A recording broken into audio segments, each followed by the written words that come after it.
Hey guys, welcome back to my channel. आज की मेरी ये जो वीडियो है ये डाउट सॉल्विंग मास्टर क्लास का पार्ट 2 है। अगर आपने इसका पार्ट 1 नहीं देखा है तो पहले जाके उस वीडियो को ज़रूर देखना, क्योंकि उस वीडियो के अंदर भी हमने बहुत इंपॉर्टेंट टॉपिक के ऊपर बात की थी। उस वीडियो को काफ़ी अच्छा रिस्पॉन्स भी मिला, आप लोगों को उससे बहुत कुछ सीखने को भी मिला। तो आज उसके पार्ट 2 के अंदर हम और भी इंपॉर्टेंट टॉपिक्स की बात करेंगे, आपके और डाउट सॉल्व करेंगे, जिससे कि आपकी ट्रेडिंग जर्नी इंप्रूव हो सके, आप अच्छे से ट्रेडिंग कर पाओ, आपको ट्रेडिंग से रिलेटेड कोई भी डाउट्स ना रहे। और अगर आप एसएमसी आईसीटी बेसिक से लेके एडवांस तक पूरा सीखना चाहते हो तो उसकी भी प्लेलिस्ट आपको नीचे डिस्क्रिप्शन में मिल जाएगी, या फिर आपको यहाँ पे आई बटन पे भी दिख रही होगी। वहां पे आप जाके बेसिक से बिल्कुल जीरो से आईसीटी एसएमसी को सीख सकते हो। और डिस्क्रिप्शन में मेरी एप्लीकेशन का भी लिंक है, तो आप जाके एप्लीकेशन को सिर्फ इंस्टॉल भी जरूर करना। चलो अब आज की हमारी वीडियो पे आते हैं। इस वीडियो के अंदर हम बहुत टॉपिक्स पे बात करने वाले हैं, जिसमें से सबसे पहला टॉपिक है फ्रैक्टल। अब आप में से बहुत से लोगों को ये डाउट होगा कि फ्रैक्टल क्या है और आखिर इसका हम ट्रेडिंग के अंदर यूज कैसे करते हैं, इसका हमें यूज करना कैसे है। अब अगर मैं आपको फ्रैक्टल बताऊं तो फ्रैक्टल क्या होता है कि जैसे कोई भी एक चीज है, जैसे समझ लो ये एक बॉक्स है, इसी के अंदर सेम एक और बॉक्स है, इसी के अंदर सेम एक और बॉक्स है, इसी के अंदर सेम एक और है, और इसके अंदर एक और है। मतलब ये एक शेप है और इसके अंदर ऐसे बहुत सारे शेप हैं। या फिर आप ऐसा भी कह सकते हो कि ये एक शेप है और इसके बाहर ऐसे बहुत सारे शेप हैं। यही होता है फ्रैक्टल, मतलब किसी एक के अंदर वैसा बहुत सारा होना। अब ट्रेडिंग के अंदर इसका यूज कहाँ आता है, तो ट्रेडिंग में भी हमारे पास क्या होता है, बहुत सारे टाइम फ्रेम होते हैं। जैसे अगर मैं यहाँ पे आपको टाइम फ्रेम बताऊं तो 1 मिनट भी होता है, 5 भी होता है, 15 भी होता है, जो हम मोस्टली यूज करते हैं। वैसे इसके अलावा भी बहुत से होते हैं, लेकिन जो हम यूज करते हैं ना, उसमें देखो 30 मिनट भी होता है, फिर 1 आवर भी है, 4 आवर भी है, 1 डे भी है, 1 मंथ भी है, और 1 वीक भी है। इतने सारे टाइम फ्रेम होते हैं, इतने सारे टाइम फ्रेम का हमें यूज करना पड़ता है ट्रेडिंग के अंदर। मान लो कोई कहता है कि मैं इतने सारे टाइम फ्रेम का यूज क्यों करूं, मैं तो सिर्फ किसी एक टाइम फ्रेम का यूज करके ट्रेडिंग कर लूंगा। तो ट्रेडिंग के अंदर ऐसा पॉसिबल नहीं है कि सिर्फ आप एक ही टाइम फ्रेम को देख के ट्रेड लो। अगर आप सिर्फ एक ही टाइम फ्रेम को देखोगे तो आपके ट्रैप होने के चांसेस बढ़ जाएंगे, आपके एसएल बहुत ज्यादा जाएंगे, ना ही आपको मार्केट अच्छे से समझ में आएगा, ना ही आप अच्छे से ट्रेडिंग कर पाओगे। इसलिए ट्रेडिंग करने के लिए आपको मल्टीपल टाइम फ्रेम को देखना पड़ता है, और इन मल्टीपल टाइम फ्रेम को देखना, मल्टीपल टाइम फ्रेम का यूज करना, इसे ही हम कहते हैं फ्रैक्टल। अब देखो फ्रैक्टल आप सब लोग यूज करते हो, हम सब फ्रैक्टल का यूज करते हैं, चाहे चार्ट को ऑब्जर्व करने में हो, चाहे चार्ट में एंट्री लेने में हो। बस बात यह है कि हमें अभी तक पता नहीं है कि हम वो फ्रैक्टल का ही यूज कर रहे हैं। आज मैं जब आपको बताऊंगा तो आपको पता चलेगा कि आप हर चीज ट्रेडिंग अगर आप कर रहे हो तो आप फ्रैक्टल का यूज करके ही कर रहे हो। अब देखो मैं आपको एक इमेज के थ्रू बताता हूँ। ये एक इमेज है, इस इमेज के अंदर आप देखो ये एक ट्राइंगल है, और इस ट्राइंगल के अंदर मल्टीपल ट्राइंगल्स हैं। अब यहाँ पे आप लोगों में से कुछ लोगों को ये ट्राइंगल ऊपर की साइड दिख रहा होगा। ऊपर की साइड कैसे, जैसे देखो आप में से बहुत से लोगों को जब आप ये इमेज देख रहे हो ना, तो आपको ये जिसके अंदर डॉट डॉट है ये वाला एक ट्राइंगल दिख रहा होगा, ये वाला, ठीक है, जिसके अंदर डॉट है ये वाला एक ट्राइंगल। जैसे मैं बड़ा भी करूं इसको तो आप में से काफी लोगों को ये वाला एक ट्राइंगल दिख रहा होगा, लेकिन आप में से काफी लोगों को ये व्हाइट वाला भी एक ट्राइंगल दिख रहा होगा। कुछ लोगों को ऊपर अपसाइड वाला ट्राइंगल दिख रहा होगा, कुछ लोगों को डाउन साइड वाला ट्राइंगल दिख रहा होगा। मतलब कुछ लोगों को जो ट्राइंगल है ना वो ऐसे दिख रहा होगा, कुछ लोगों को ट्राइंगल ऐसे दिख रहे होंगे, ठीक है। जिनको एकदम वाइट वाले दिख रहे हैं उनको डाउन साइड में दिख रहा होगा, जिसको ये डॉट वाले दिख रहे हैं उनको अप साइड में दिख रहा होगा। तो ये सेम चीज एक तो चार्ट के अंदर भी होती है कि हम सेम सिचुएशन में होते हैं, चार्ट सबके लिए सेम होता है, लेकिन किसी को वो अप साइड के लिए दिखता है, किसी को वो डाउन साइड के लिए दिखता है। पहली तो ये चीज हो गई। दूसरी, उसके अंदर भी बहुत सारे ट्राइंगल ही है। ऐसा नहीं है कि ट्राइंगल के अंदर क्या आ रहा है, सर्कल आ रहा है, नहीं। ट्राइंगल के अंदर ट्राइंगल, उसके अंदर एक और ट्राइंगल, उसके अंदर एक और ट्राइंगल, ऐसे मल्टीपल ट्राइंगल मिला के ये एक इमेज बनी हुई है, तो वैसे ही मल्टीपल टाइम फ्रेम मिला के कैंडल्स बनी हुई होती हैं। ये जो पूरा चार्ट है ना, इसके अंदर जो कैंडल्स बनी हुई होती हैं वो मल्टीपल टाइम फ्रेम से बनी हुई होती हैं। और ये जो सारे ट्राइंगल है ना, ये एक सीक्वेंस में है। मतलब अगर आप देखोगे ना, तो सबसे बड़ा एक ट्राइंगल है, उसके अंदर उससे थोड़ा छोटा ट्राइंगल है, और उसी के अंदर उससे थोड़ा और छोटा। ऐसा नहीं है कि एक बड़ा ट्राइंगल है फिर उसके अंदर बहुत छोटा ट्राइंगल आ गया, नहीं। एक ट्राइंगल के अंदर मल्टीपल ट्राइंगल हैं और वो भी सीक्वेंस वाइज हैं। तो ये होता है फ्रैक्टल। अब इसका हम ट्रेडिंग के अंदर यूज कैसे करते हैं? तो सेम ये टाइम फ्रेम हो गए जिनका हम यूज करते हैं। अब इनका भी हमें यूज ऐसे ही करना है, जैसे एक ट्राइंगल के अंदर उससे थोड़ा छोटा ट्राइंगल है, फिर उससे थोड़ा और छोटा ट्राइंगल है। हम स्किप नहीं कर रहे हैं कि एक ऐसे बड़ा स्क्वायर है, मान लो ये बहुत बड़ा स्क्वायर है, और फिर सीधा हम ऐसे नहीं जा रहे हैं कि सीधा ये स्क्वायर है, नहीं। हम क्या कर रहे हैं, सीक्वेंस वाइज जा रहे हैं कि एक स्क्वायर है, उसके अंदर उससे थोड़ा छोटा स्क्वायर है, फिर उससे थोड़ा छोटा स्क्वायर है, फिर उससे थोड़ा छोटा स्क्वायर है। सेम चीज हम यूज करते हैं एंट्री के लिए। जैसे अगर आप 1 मंथ यूज कर रहे हो ना, अगर आप टाइम फ्रेम यूज कर रहे हो 1 मंथ, अगर आप टाइम फ्रेम यूज कर रहे हो 1 मंथ, आप 1 मंथ देख रहे हो, तो इसके बाद आप सीधा डायरेक्टली 1 मिनट देख के एंट्री नहीं ले सकते। अगर आप ऐसे ट्रेड करोगे तो आपके एसएल जाने के चांसेस बहुत ज्यादा हो जाएंगे। तो हमें इनको भी सीक्वेंस वाइज तोड़ना होता है। जैसे मान लो ये पूरा एक ट्राइंगल हमारा चार्ट है, ये पूरा एक ट्राइंगल हमारा चार्ट है। किसी ने ऐसे इसको ब्रेक किया है, किसी ने ऐसे इसको ब्रेक किया है, किसी ने इस सीक्वेंस में ब्रेक किया है, वैसे ही हमने भी क्या किया है, ये जो सारे टाइम फ्रेम है इनको अलग अलग डिवाइड किया हुआ है। अगर कोई 1 मंथ देखता है तो 1 मंथ के बाद उसको 1 डे देखना पड़ेगा, और 1 डे देखता है तो 1 डे के बाद उसको 1 आवर देखना पड़ेगा, और 1 आवर देखता है तो 1 आवर के बाद उसको 5 मिनट देखनी पड़ेगी। तो इससे क्या होगा, उसका एक सीक्वेंस बनेगा और उसके ट्रेड की प्रोबेबिलिटी बढ़ेगी। अगर कोई 1 वीक देखता है तो 1 वीक के बाद उसको 4 आवर देखना पड़ेगा, और 4 आवर के बाद उसको 15 मिनट देखना पड़ेगा, और 15 मिनट के बाद उसको 1 मिनट देखना पड़ेगा। ये एक सीक्वेंस है। इस टाइम फ्रेम को हमने ऐसे ऐसे डिवाइड किया हुआ है, जिससे क्या हो, अगर हम ट्रेड ले तो हमारी ट्रेड की प्रोबेबिलिटी बढ़े। और ये सेम चीज हम एंट्री के लिए यूज भी करते हैं। दूसरा, फ्रैक्टल का मतलब होता है, जैसे ये शेप है तो फ्रैक्टल के अंदर भी, चार्ट के अंदर भी सेम शेप बनते रहते हैं। और ये सेम चीज हम चार्ट को जब देखते हैं, वहां से लेके एंट्री लेने तक हम उसके अंदर ये सब कुछ यूज ही करते हैं, और इस सीक्वेंस में ही टाइम फ्रेम का यूज करते हैं। अब देखो होता क्या है कि जो 1 मंथ में हो रहा होता है ना, वही 1 डे पे भी हो रहा होता है, वही 1 आवर पे भी हो रहा होता है, और वही चीज 5 मिनट पे भी हो रही होती है। ये सब कुछ देख के सब जगह जब सेम चीज होती है तब हम एंट्री लेते हैं। अब ये कैसे होता है, मैं आपको एक बार वो बताता हूँ। तो फ्रैक्टल का हम शेप के थ्रू भी एक यूज करते हैं। जैसे देखो, मान लो कोई प्राइस एक्शन कर रहा है, तो प्राइस एक्शन में जैसे वो पैटर्न्स देखता है, डब्ल्यू पैटर्न हो गया, एम पैटर्न हो गया, ऐसे बहुत सारे अलग अलग पैटर्न होते हैं। तो समझ लो ये डब्ल्यू पैटर्न जो बना है ना, ये बड़ा वाला डब्ल्यू पैटर्न है, ये बना है कौन से टाइम फ्रेम पे, ये बना है 1 आवर पे, ये 1 आवर पे बना है।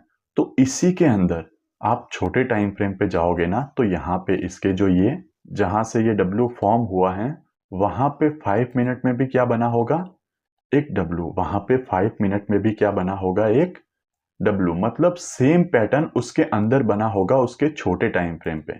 यहाँ पे 5 मिनट में ऐसे डब्ल्यू बने होंगे, यहाँ पे 5 मिनट में ऐसे डब्ल्यू बने होंगे। कहीं पे मान लो ब्रेकआउट हुआ है, तो उसके छोटे टाइम फ्रेम में भी वहां पे ब्रेकआउट हुआ होगा, और इन सब को मिक्स करके हम एंट्री लेते हैं। एक बार मैं आपको चार्ट पे समझाता हूं कि कैसे हम मल्टीपल टाइम फ्रेम, जैसे यही टाइम फ्रेम हो गया, इसके अंदर यहाँ पे भी सेम चीज देखेंगे, यहाँ पे भी जो 1 मंथ पे बना है ना वही देखेंगे, फिर 1 आवर पे भी जो 1 डे पे बना है वही देखेंगे, और फिर 5 मिनट पे भी जो 1 आवर पे बना है वही देख के एंट्री लेंगे। एक बार मैं आपको वो बताता हूँ। जैसे देखो, लोगों को बहुत कंफ्यूजन था कि बिटकॉइन में अभी तक हमने जो सीखा है, जो पढ़ा है, वो काम नहीं कर रहा है। तो एक बार मैं आपको बिटकॉइन पे ही मंथली से लेके 5 मिनट तक लेके चलता हूँ, और हम देखते हैं कि क्या हमने जो पढ़ा है, जो भी अभी तक समझा है, वो बिटकॉइन में वर्क कर रहा है या नहीं कर रहा है, और कैसे सेम स्ट्रक्चर बन रहा है मंथली पे, डेली पे, 1 आवर पे और 5 मिनट पे। एक बार हम जाके वो देखते हैं। तो देखो, सबसे पहले ये बिटकॉइन का 1 मंथ का चार्ट है, और यहाँ पे है 1 मंथ का ऑर्डर ब्लॉक। ठीक है, यहाँ पे है 1 मंथ का ऑर्डर ब्लॉक। अब हम एंट्री किससे ले रहे हैं? एफपीजी ऑर्डर ब्लॉक से, एक पीओआई से, और पीओआई में भी क्या है? एफपीजी प्लस ऑर्डर ब्लॉक। तो हम क्या करेंगे, जब इससे छोटे टाइम फ्रेम पे जाएंगे, कौन सा टाइम फ्रेम? 1 डे पे जाएंगे, तो वहां पे भी हम क्या देखेंगे? एक एफपीजी ऑर्डर ब्लॉक। क्योंकि फ्रैक्टल के अंदर क्या था, हम ट्राइंगल के अंदर ट्राइंगल, उसके अंदर ट्राइंगल देख रहे थे, हम दूसरा शेप नहीं देख रहे थे। तो हम क्या करेंगे, ये जो 1 मंथ का एफपीजी ऑर्डर ब्लॉक है, हम यहाँ पे जाके, इस जगह पे जाके क्या करेंगे? डेली का एक एफपीजी ऑर्डर ब्लॉक देखेंगे। तो एक बार मैं चलता हूँ डेली टाइम फ्रेम पे। ये आ गए हम डेली टाइम फ्रेम पे। एक बार मैं इसको रिमूव करता हूँ। ये प्राइस आया मंथली ऑर्डर ब्लॉक पे और यहाँ से ऊपर जाने लगा। अब हमें यहाँ पे क्या देखना है? हमें यहाँ पे देखना है डेली एफपीजी ऑर्डर ब्लॉक। तो ये रहा डेली का ऑर्डर ब्लॉक।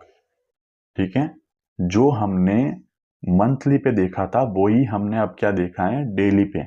एक कंफर्मेशन हमें मिल गई, मतलब बड़े टाइम फ्रेम से हम उससे थोड़े छोटे टाइम फ्रेम में चले गए। अब देखो, हम चले गए यहाँ पे डेली में। अब डेली में हमने ये देखा कि मार्केट ने एक ऑर्डर ब्लॉक एफपीजी बनाया है। तो हम 1 आवर पे क्या देखेंगे कि इसके अंदर आके मार्केट 1 आवर में एक ऑर्डर ब्लॉक एफपीजी बनाए। ठीक है, मैं 1 आवर में चलता हूँ। ये आ गया मैं 1 आवर में। तो 1 आवर में देखो, एक बार मैं इसको रिमूव करता हूँ या फिर इसका कलर थोड़ा मैं लाइट कर लेता हूँ। अब 1 आवर के अंदर देखो, मार्केट आया डेली के ऑर्डर ब्लॉक के अंदर। तो हमें क्या देखना है कि 1 आवर के अंदर भी मार्केट क्या करे? एक ऑर्डर ब्लॉक एफपीजी बनाए। तो मार्केट ने एक ऑर्डर ब्लॉक एफपीजी बनाया। हाँ, मार्केट ने यहाँ पे क्या बनाया? एक ऑर्डर ब्लॉक एफपीजी। ठीक है, हम मंथली से किस पे आ गए? 1 आवर पे। ठीक है, मैं एक बार इसको रिमूव कर देता हूं। हम मंथली से आ गए 1 आवर पे और सेम चीज हम देख रहे हैं मंथली से लेके 1 आवर पे।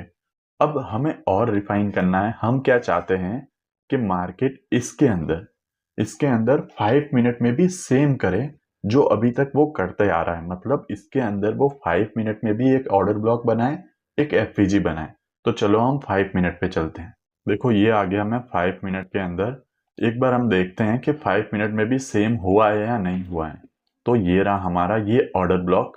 और देखो, इस 1 आवर के ऑर्डर ब्लॉक के अंदर 5 मिनट में मार्केट ने कोई भी ऑर्डर ब्लॉक एफपीजी नहीं बनाया। मतलब अभी तक मार्केट क्या करता आ रहा था कि 1 मंथ में जो हो रहा था वो 1 डे में भी हो गया था। मतलब हमारा सेटअप बन रहा था। फिर 1 डे में जो हुआ था वो 1 आवर में भी हो गया था। मतलब हमारा सेटअप बन रहा था। लेकिन 1 आवर में जो हुआ वो 5 मिनट में नहीं हुआ। वो 5 मिनट में नहीं हो सका। इसका मतलब हमारा यहाँ पे सेटअप नहीं बना, यहाँ पे हमारी ट्रेड नहीं बनेगी। एक बार मैं फिर से 1 आवर पे जाता हूँ।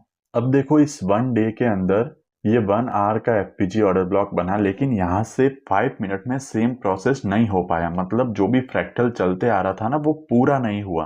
तो अब हम क्या वेट करेंगे कि इस 1 डे के ऑर्डर ब्लॉक के अंदर 1 आवर में एक और ऑर्डर ब्लॉक एफपीजी बने। तो देखो, अब यहाँ पे एक और बन गया। ठीक है, एफपीजी बन गया, ऑर्डर ब्लॉक बन गया। और अगर आप यहां भी नहीं देखते हो तो यहां पे एक और ऑर्डर ब्लॉक बन गया। ठीक है, मार्केट ने और ऑर्डर ब्लॉक बना दिए। तो अब हम यहां से देखते हैं कि क्या 5 मिनट में हमें यहां पे सेम प्रोसेस होते हुए दिखा है या नहीं दिखा है। मैं जाता हूं 5 मिनट पे। ये आ गया मैं 5 मिनट पे। अब हमें 5 मिनट में देखना है कि मार्केट में सेम चीज हुई है या नहीं हुई है। एक बार मैं इसको साइड में करता हूं और यहाँ पे मार्केट ने इसको टैप किया। टैप करने के बाद यहाँ पे बन गया हमारा एफपीजी ऑर्डर ब्लॉक। तो यहाँ से हम क्या लेंगे? अपनी एंट्री लेंगे। हमारा एसएल होगा स्विंग के नीचे। और टारगेट कहाँ तक होंगे हमारे? हमारे टारगेट होंगे जो भी 1 डे की लिक्विडिटी हैं, वो हमारे टारगेट होंगे। अब 1 डे की लिक्विडिटी कहाँ पे थी? अब मान लो ये स्विंग हाई है 1 डे की लिक्विडिटी। मान लो क्या, यही स्विंग हाई है 1 डे की लिक्विडिटी। तो ऐसे हमारी एक ट्रेड बनती। फिर मार्केट ने देखो 1 डे में यहाँ पे एक और पीओआई बनाया था, मैंने इसको मार्क करके रखा है। और यहाँ पे भी देखो, हमें क्या करना है? 5 मिनट में सेम चीज करें। मतलब क्या बनाए? एक एफपीजी ऑर्डर ब्लॉक। तो यहाँ पे बनाया मार्केट ने एफपीजी ऑर्डर ब्लॉक। यहाँ से हमारी एक और एंट्री होती। एसएल हमारा स्विंग के नीचे, टारगेट हमारा 1 डे की लिक्विडिटी, ये रही 1 डे की लिक्विडिटी। तो ऐसे इसके अंदर हमारे ट्रेड बनते हैं फ्रैक्टल का यूज करके, और आप लोग फ्रैक्टल यूज कर ही रहे हो। अगर आप इसमें से कोई भी चीज स्किप कर रहे हो, जैसे आपने 1 डे देखा और 1 डे के अंदर आपने 1 आवर ना देख के सीधा 5 मिनट देखा, तो आपके एसएल जाने के चांसेस बढ़ जाएंगे।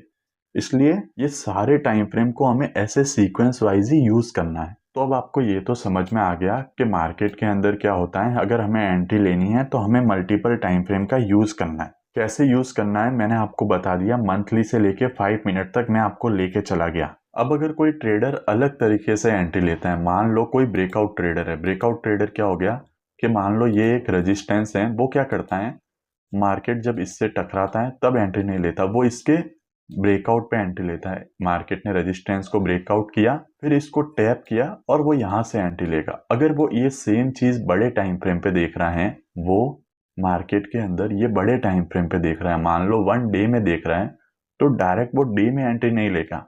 वो क्या करेगा, इसी को अब छोटे टाइम फ्रेम पे देखेगा। वो भी क्या करेगा, फ्रैक्टल का यूज करेगा। इसको वो क्या करेगा, जब मार्केट यहाँ पे आएगा ना, रीटेस्ट करेगा, तब वो लोअर टाइम फ्रेम पे जाएगा और यहाँ पे भी मार्केट ऐसे नीचे आ रहा होगा। छोटे टाइम फ्रेम पे यहाँ पे मार्केट ऐसे नीचे आ रहा होगा, यहाँ पे मार्केट ने कोई रेजिस्टेंस बनाया होगा। अब लोअर टाइम फ्रेम में भी वो देखेगा कि मार्केट इस रेजिस्टेंस को ब्रेकआउट करे, फिर इसके रीटेस्ट पे वो एंट्री लेगा। तो वो भी क्या कर रहा है, ये same concept lower time frame पे देख रहा है। ऐसा नहीं है कि यहाँ पे वो कोई और देख रहा है और लोअर टाइम फ्रेम पे वो कोई और देख रहा है। तो एंट्री लेने का यही तरीका होता है कि हमें हर एक टाइम फ्रेम पे सेम चीज को देखना होता है। अब बात आती है कि हमने एडवांस स्ट्रक्चर मैपिंग पढ़ी थी।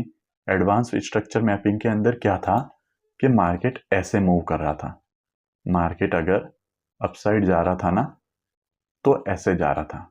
अब ये क्या है, ये था ITL मतलब इंटरमीडिएट टर्म लो, और ये थे शॉर्ट टर्म लो, इधर भी बीच में शॉर्ट टर्म लो बन रहे थे। और ये था ITH इंटरमीडिएट टर्म हाई। अगर मार्केट अपसाइड में जा रहा था तो वो इंटरमीडिएट टर्म हाई को ब्रेक करते हुए जाएगा। ये हमने पढ़ा था कि मार्केट अगर अपसाइड में जा रहा है तो वो इंटरमीडिएट टर्म हाई को ब्रेक करते हुए जाएगा, और जो भी इंटरमीडिएट टर्म लो हैं वो सेफ रहेंगे, मार्केट उनको ब्रेक नहीं करेगा। ये हमने पढ़ा था। तो अब आपको भी समझ में आ गया होगा कि अगर हम ये सेम चीज देख रहे हैं, इसका हम यूज कर रहे हैं, तो आपको अभी तक ये समझ में आ गया होगा कि अगर हम इसको बड़े टाइम फ्रेम पे देख रहे हैं ना, तो इसके अंदर हम एंट्री कैसे लेंगे। क्योंकि मैंने फ्रैक्टल आपको एक्सप्लेन किया है, इतना डिटेल में आपको बताया है, तो आपको ये समझ आ जाना चाहिए। फिर भी मैं एक बार इसको भी डिटेल में एक्सप्लेन करता हूँ। उससे पहले इसके अंदर और क्या था कि जब मार्केट यहाँ से इंटरमीडिएट टर्म लो से इंटरमीडिएट टर्म हाई तक जाता है, तो ऑब्वियसली यहाँ पे वो क्या करेगा, स्विंग बनाते हुए जाएगा। ये मान लो स्विंग बनाते हुए वो यहां तक गया है, तो ये जो सारे स्विंग होते हैं ना, ये स्विंग हो गया, ये स्विंग हो गया, ये जो सारे स्विंग हैं इनको हम क्या कहते हैं, शॉर्ट टर्म लो। और ये जो सारे शॉर्ट टर्म लो है ना, जब तक मार्केट इंटरमीडिएट टर्म हाई तक नहीं पहुंच जाता, ये सारे शॉर्ट टर्म लो सेफ रहते हैं। ठीक है, ये भी हमने पढ़ा था। तो अब इसके अंदर एंट्री कैसे ली जाए, हमने स्ट्रक्चर मैपिंग कर ली, हमको ये पता चल गया कि यहाँ पे इंटरमीडिएट टर्म लो है, यहाँ पे इंटरमीडिएट टर्म हाई है, यहाँ पे शॉर्ट टर्म लो बन रहे हैं, यहाँ पे शॉर्ट टर्म हाई बन रहे हैं। लेकिन इसके अंदर हम एंट्री करेंगे कैसे, तो देखो इसके अंदर एंट्री के 2 तरीके हैं। पहली है डायरेक्ट एंट्री। डायरेक्ट एंट्री मतलब क्या होता है कि जिस भी टाइम फ्रेम पे आप स्ट्रक्चर मैपिंग कर रहे हो, उसी टाइम फ्रेम पे आप डायरेक्टली एंट्री ले रहे हो। कैसे, जैसे मान लो ये मार्केट यहाँ पे बना रहा है इंटरमीडिएट टर्म लो, अब वो कहाँ पे बनाएगा, ऑब्वियसली यहाँ पे कोई ना कोई POI होना चाहिए। डायरेक्ट एंट्री के लिए मैं आपको बता रहा हूँ, यहाँ पे कोई ना कोई POI होना चाहिए, इसको टकरा के वो इंटरमीडिएट टर्म लो बना रहा है। अब जैसे देखो, ये शॉर्ट टर्म लो बना, ये भी शॉर्ट टर्म लो ही होगा। आपको पता नहीं होगा कि ये इंटरमीडिएट टर्म लो बना है या नहीं बना है। वो आपको कब पता चलेगा, जब उसके राइट साइड में एक शॉर्ट टर्म लो और बन जाएगा। ये मैंने आपको स्ट्रक्चर मैपिंग वाली वीडियो में अच्छे से एक्सप्लेन किया है। अगर आपको अभी तक उसमें कोई डाउट है तो एक बार जाके वो वीडियो जरूर देखना। तो इसमें आपको एंट्री कहाँ लेनी है, आपको एंट्री लेनी है जब मार्केट यहाँ से टकराए और ऊपर जाए, और अगर इसके अंदर वो एक और POI बना दे, तो आप इस शॉर्ट टर्म लो से डायरेक्टली एंट्री ले सकते हो। पहली एंट्री तो ये हो गई। दूसरी एंट्री, जैसे हम फ्रैक्टल का यूज करेंगे, अगर हम बड़े टाइम फ्रेम पे देख रहे हैं तो हम लोअर टाइम फ्रेम पे क्या करेंगे, इस जगह पे वापस से सेम स्ट्रक्चर बनने का वेट करेंगे। कौन सा स्ट्रक्चर? इंटरमीडिएट टर्म लो वाला स्ट्रक्चर यहाँ पे बनने का वेट करेंगे। जैसे देखो इसमें भी फ्रैक्टल है। जैसे मान लो ये जो स्ट्रक्चर है ना, ये 4R का है और 4R में यहाँ पे क्या है, शॉर्ट टर्म लो। 4R में यहाँ पे शॉर्ट टर्म लो आपको दिख रहा है, लेकिन 5 मिनट पे यहाँ पे क्या होगा, इंटरमीडिएट टर्म लो। 5 मिनट में यहाँ पे क्या बनेगा, ITL। ये जो भी शॉर्ट टर्म लो हैं लोअर टाइम फ्रेम में यहाँ पे इंटरमीडिएट टर्म लो बनेंगे। अब आप में से बहुत से लोगों को डाउट होगा कि ऐसे कैसे यहाँ पे लोअर टाइम फ्रेम में इंटरमीडिएट टर्म लो कैसे बन सकता है। तो यही फ्रैक्टल है, जो बड़े टाइम फ्रेम पे हो रहा है वो लोअर टाइम फ्रेम में भी हो रहा है। तो यही फ्रैक्टल है और इसी का हम यूज करेंगे। तो चलो एक बार मैं आपको इस स्ट्रक्चर मैपिंग के थ्रू एंट्री कैसे लेते हैं वो बता देता हूँ। तो देखो ये है गोल्ड का 1 आवर का चार्ट, और सबसे पहले हम यहाँ पे मार्क करते हैं इंटरमीडिएट टर्म लो। तो इंटरमीडिएट टर्म लो देखो, ये एक शॉर्ट टर्म लो, ये एक शॉर्ट टर्म लो, ये हमारा हो गया इंटरमीडिएट टर्म लो। ये हमारा क्या हो गया, इंटरमीडिएट टर्म लो। अब देखो इंटरमीडिएट टर्म लो ये जब बन रहा होगा तब तो हमें पता नहीं चलेगा कि यही इंटरमीडिएट टर्म लो है। हम वेट करेंगे इसके राइट में एक और स्विंग बनने का। तो राइट में यहाँ पे एक और स्विंग बन गया, हमारे ये कंफर्म हो गया कि ये इंटरमीडिएट टर्म लो है। अब हमें शॉर्ट टर्म लो में क्या वेट करना है कि मार्केट एक POI बनाए। तो यहाँ पे मार्केट ने क्या किया, एक POI बनाया। डायरेक्टली हम यहाँ से एंट्री ले सकते हैं।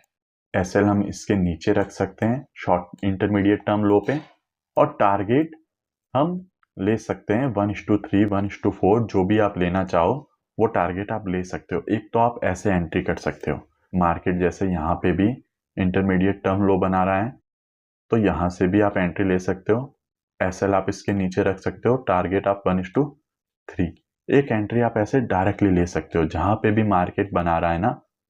जैसे ये एक स्विंग हो गया, ये दूसरा स्विंग हो गया, ये तीसरा स्विंग हो गया, मार्केट ने इंटरमीडिएट टर्म लो बनाया, उसके साथ कोई POI है, ये रहा POI। यहाँ पे मार्केट POI को टैप कर रहा है इंटरमीडिएट टर्म लो बनाने के टाइम, तो यहाँ पे हम एंट्री ले सकते हैं। यहाँ पे हमारा SL होगा, टारगेट आप 1:3 वगैरह ऐसे ले सकते हो। ये जो भी टाइम फ्रेम पे आप एंट्री कर रहे हो ना, उस टाइम फ्रेम की बात है। अगर आप ऐसे एंट्री नहीं करना चाहते, मान लो अगर आप क्या हो, ऐसे एंट्री नहीं करना चाहते, तो यहाँ पे देखो ये है हमारा शॉर्ट टर्म लो, ये है हमारा इंटरमीडिएट टर्म लो।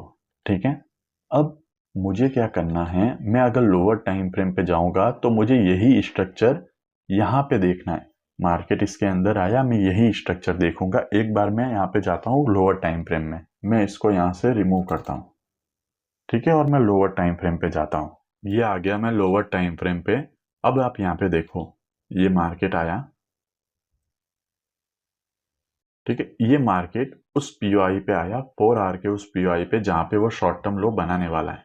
तो यहाँ पे हम लोअर टाइम फ्रेम पे क्या देखेंगे, इंटरमीडिएट टर्म लो। सेम स्ट्रक्चर हम देखेंगे। ये हो गया हमारा शॉर्ट टर्म लो, ये हो गया हमारा शॉर्ट टर्म लो। अभी तक ये क्या है, शॉर्ट टर्म लो ही है। जब यहाँ पे एक और स्विंग बनेगा, जब ये होगा इंटरमीडिएट टर्म लो। ये यहाँ पे एक और स्विंग बन गया, मतलब ये हमारा है इंटरमीडिएट टर्म लो, और यहाँ से ही हम एंट्री ले लेंगे। स्विंग बन गया, स्विंग के साथ एक POI बन गया, तो यहाँ से हमारी एंट्री होगी। SL हमारा होगा इंटरमीडिएट टर्म लो के नीचे, और टारगेट हमारा जो 4 आवर के अकॉर्डिंग होगा ना, वो हमारे टारगेट होंगे। ऐसे हम यहाँ पे ट्रेड कर सकते हैं। आगे आपको मैं और बताता हूँ एक बार। ये हम आ गए 4 आवर पे। ये देखो मार्केट ने क्या किया, यहाँ पे एक और शॉर्ट टर्म लो बनाया, यहाँ पे एक POI है और यहाँ पे एक और शॉर्ट टर्म लो बनाया। तो लोअर टाइम फ्रेम में हम फिर से यहाँ से एक एंट्री ले सकते हैं। मैं एक बार फिर से लोअर टाइम फ्रेम पे जाता हूँ, और यहाँ पे देखो ये एक स्विंग, ये दूसरा स्विंग, ये तीसरा स्विंग, मतलब हम यहाँ से एंट्री ले सकते हैं। SL हमारा इसके नीचे, और TP हमारे जो भी 4 आवर का स्ट्रक्चर है उसके हिसाब से। तो वापस मैं 4 आवर पे चलता हूँ। ठीक है, ऐसे आप एंट्री ले सकते हो। ये एक और POI बनाया, यहाँ से फिर से आप एंट्री ले सकते हो और ऐसे आपके टारगेट हिट हो जाएंगे। यहाँ पे एक और पीओआई बनाया, यहाँ से आप फिर से एंट्री ले सकते हो, यहाँ से आप फिर से एंट्री ले सकते हो। लेकिन आपको एंट्री कैसे लेनी है? जब लोअर टाइम फ्रेम पे आपको पूरा स्ट्रक्चर दिखे। लोअर टाइम फ्रेम पे आपको क्या होना चाहिए? शॉर्ट टर्म लो, इंटरमीडिएट टर्म लो, शॉर्ट टर्म लो, ये एक पूरा स्ट्रक्चर दिखना चाहिए, तब जाके आपको यहाँ पे एंट्री लेनी है। ठीक है, ऐसे आपको एंट्री लेनी है। और टारगेट आप कहाँ तक रखोगे? टारगेट आप रखोगे 4 आवर के इंटरमीडिएट टर्म हाई तक। यहां तक आप टारगेट रखोगे 4 आवर के इंटरमीडिएट टर्म हाई तक। तो अगर आप 4 आवर पे डायरेक्ट एंट्री ले रहे थे तो आपको 1:3 तक अपना टारगेट रखना है। लेकिन अगर आप उसको रिफाइन कर रहे हो, आप उसके अंदर फ्रैक्टल का यूज कर रहे हो, तो आप ऐसे एंट्री ले सकते हो। और यहाँ पे देखो 1:5, 1:10 आपको ऐसी ट्रेड मिल जाएगी। मान लो यहाँ पे भी आपने एक ट्रेड ली इस शॉर्ट टर्म लो से, तो यहाँ पे आपका एसएल चला गया। तो एक एसएल से कुछ नहीं होता, आपको फिर से यहाँ पे ट्रेड लेनी है। आप फिर यहाँ पे आओगे, जैसे मैं यहाँ पे जाता हूँ फिर से, आप फिर से यहाँ पे आए। यहाँ पे आपको वापस क्या देखना है कि मार्केट क्या बना है? इंटरमीडिएट टर्म लो। ये देखो, एक स्विंग बन गया, ये दूसरा स्विंग बन गया, और ये तीसरा स्विंग बन गया। ठीक है, 3 स्विंग बन गए, पहला, दूसरा, तीसरा। तो आप यहाँ पे एंट्री ले सकते हो, कोई एक पीओआई बने तब। डायरेक्टली भी ले सकते हो, लेकिन एक पीओआई बने तो आपकी और अच्छी एंट्री होगी। जैसे ये एक पीओआई बन गया, आपके इसके बनते ही एंट्री लेनी है। यहाँ पे आपका एसएल इंटरमीडिएट टर्म लो पे, और टारगेट 4 आवर का इंटरमीडिएट टर्म हाई। टारगेट जो आपका होगा 4 आवर का इंटरमीडिएट टर्म हाई आपका टारगेट होगा। तो ऐसे आप ट्रेड कर सकते हो। ठीक है, यहाँ से भी आपकी एंट्री हो गई। हम अब एंट्री में क्या देख रहे हैं कि एंट्री में हमारा ये स्ट्रक्चर बने। तो देखो यहाँ से भी आपकी जो एंट्री हुई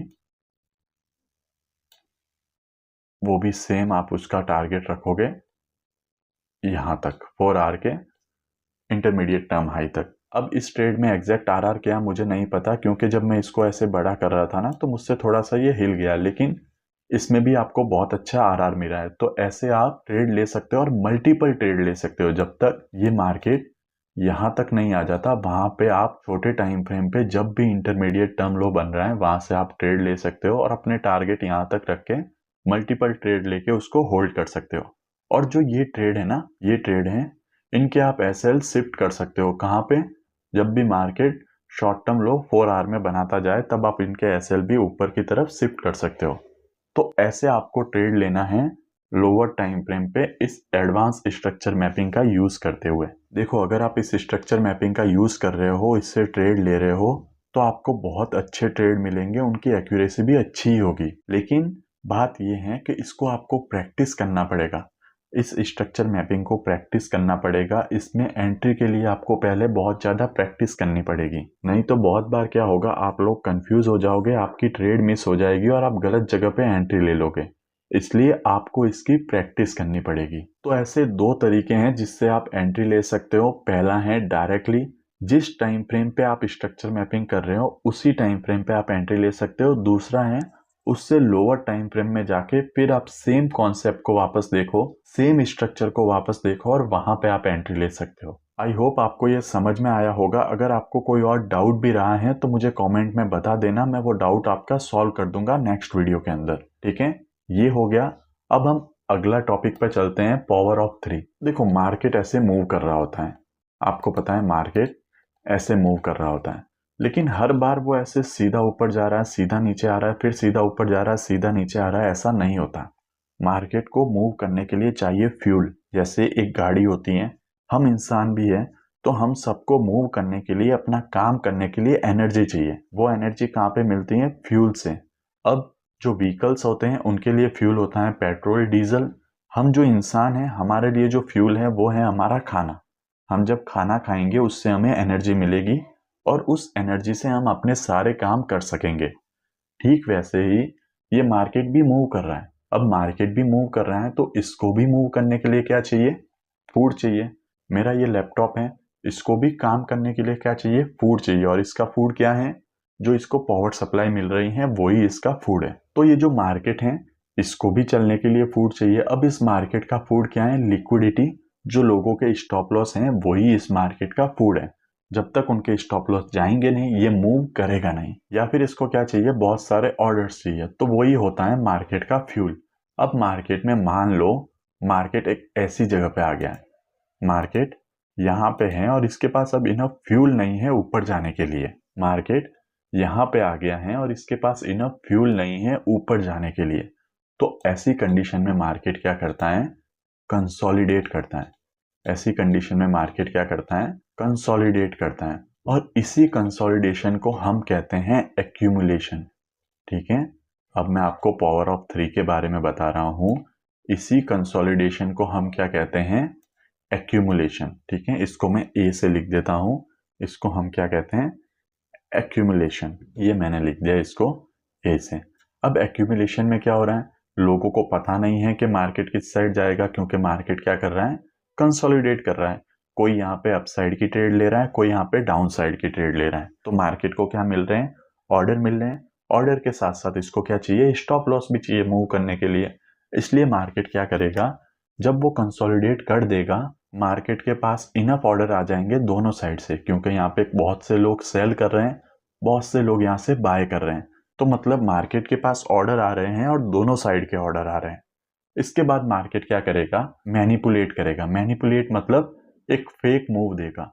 यहाँ से अगर उसको ऊपर जाना है तो वो पहले क्या करेगा, नीचे आएगा। नीचे आएगा मतलब यहाँ से जो भी लोग बाय करके बैठे हैं, ऑब्वियसली उनका एसएल इसके नीचे होगा, तो पहले वो उनके एसएल खाएगा। इस मूव को हम कहते हैं मैनिपुलेशन। ठीक है, इसको मैं एम से लिख देता हूँ, इसको हम क्या कहते हैं, मैनिपुलेशन।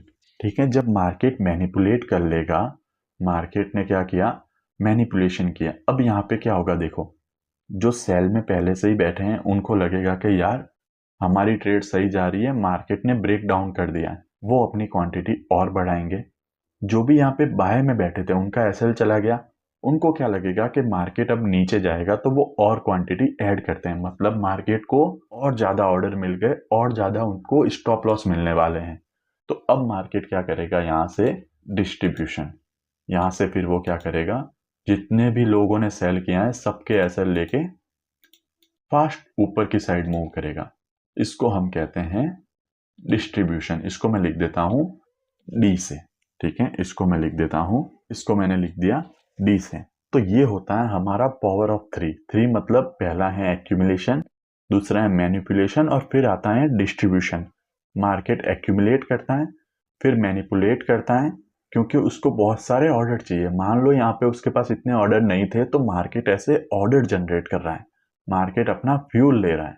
तो उसने क्या किया, यहाँ पे बहुत सारे स्टॉप लॉस लिए और फिर वो अपनी डायरेक्शन में मूव कर गया। अपनी डायरेक्शन में मूव करने के लिए इसको फ्यूल स्टॉप लॉस चाहिए था और वो सब इसको यहाँ से मिल गया। मान लो मार्केट को नीचे की साइड आना है, तो वो क्या करेगा, पहले एक्यूमुलेशन करेगा, मतलब दोनों साइड से लोगों को बैठाएगा। दो बार यहाँ पे देखो, अगर कोई सपोर्ट रेजिस्टेंस जानता है तो मार्केट यहाँ से रेजिस्टेंस ले रहा है। जैसा कि मैंने फ्रैक्टल में आपको बताया था, सेम चीज है, किसी को अपसाइड दिखेगी, किसी को डाउन साइड दिखेगी। कोई इसको रेजिस्टेंस समझ के सेल करेगा, कोई इसको सपोर्ट समझ के बाय करेगा। मार्केट को जाना डाउन साइड है, तो पहले क्या करेगा, वो इन सब के जो सेल कर रहा है, जिनको लग रहा है कि मार्केट नीचे जाएगा तो उनको भी बहुत आसानी से वो पैसे नहीं देगा, तो उनको पहले वो बाण निकालेगा। यहाँ पे सब लोग ऊपर की साइड जाएंगे। मार्केट ने क्या किया, यहाँ पे मैनिपुलेट किया और फिर ऐसे नीचे आ गया। तो ये होता है एक्यूमुलेशन, मैनिपुलेशन, डिस्ट्रीब्यूशन। अब ये चार्ट पे दिखता कैसा है, एक बार मैं आपको दिखाता हूं। जैसे देखो, मार्केट को यहां से ऊपर जाना था, ये 4 आवर का चार्ट है। यहाँ पे मार्केट क्या कर रहा है, एक्यूमुलेशन, एक्यूमुलेशन कर रहा है, यहाँ पे कंसोलिडेट कर रहा है। कोई इसको लोअर टाइम फ्रेम पे देखेगा ना, तो यहाँ पे बहुत ज्यादा कंसोलिडेशन दिखेगा। हम लोग जब 5 मिनट 15 मिनट में यहाँ पे ट्रेड करेंगे तो हमको अपसाइड की भी ट्रेड दिखेगी, डाउन साइड की भी ट्रेड दिखेगी। तो यहाँ पे मार्केट ने क्या किया, कंसोलिडेशन किया। जब यहाँ पे कंसोलिडेशन कर रहा है, लोग अपसाइड की भी ट्रेड ले रहे हैं, डाउन साइड की भी ट्रेड ले रहे हैं। अब इन दोनों ट्रेड के बाद देखो, मार्केट ने स्ट्रॉन्ग कैंडल के साथ इसको ब्रेक डाउन किया। तो ऑब्वियसली सारे लोग क्या सोचेंगे कि अब मार्केट नीचे जाने वाला है। लेकिन जैसे ही हर कोई सेल में एंटर होगा, मार्केट यहाँ पे मैनिपुलेशन करके ऊपर की साइड भाग जाएगा। ये होता है एक्यूमुलेशन, मैनिपुलेशन, डिस्ट्रीब्यूशन। और कोई एग्जांपल दिखता है तो मैं आपको बताता हूँ।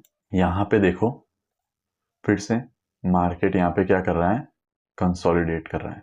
ठीक है, यहाँ पे मार्केट क्या कर रहा है, कंसोलिडेट कर रहा है। ऊपर से रिजेक्शन लेके नीचे आ रहा है, नीचे से सपोर्ट लेके ऊपर जा रहा है, फिर ऊपर से रिजेक्शन लेके नीचे आ रहा है, फिर नीचे से सपोर्ट लेके ऊपर जा रहा है। तो यहाँ पे बायर्स भी एंटर हो रहे हैं, सेलर्स भी एंटर हो रहे हैं। ठीक है, दोनों लोग यहाँ पे एंटर हो रहे हैं। मान लो यहाँ पे कोई 15 मिनट का ऑर्डर ब्लॉक होगा, हम एसएमसी देखते हैं तो हम यहाँ पे कोई 15 मिनट का ऑर्डर ब्लॉक देख रहे हैं।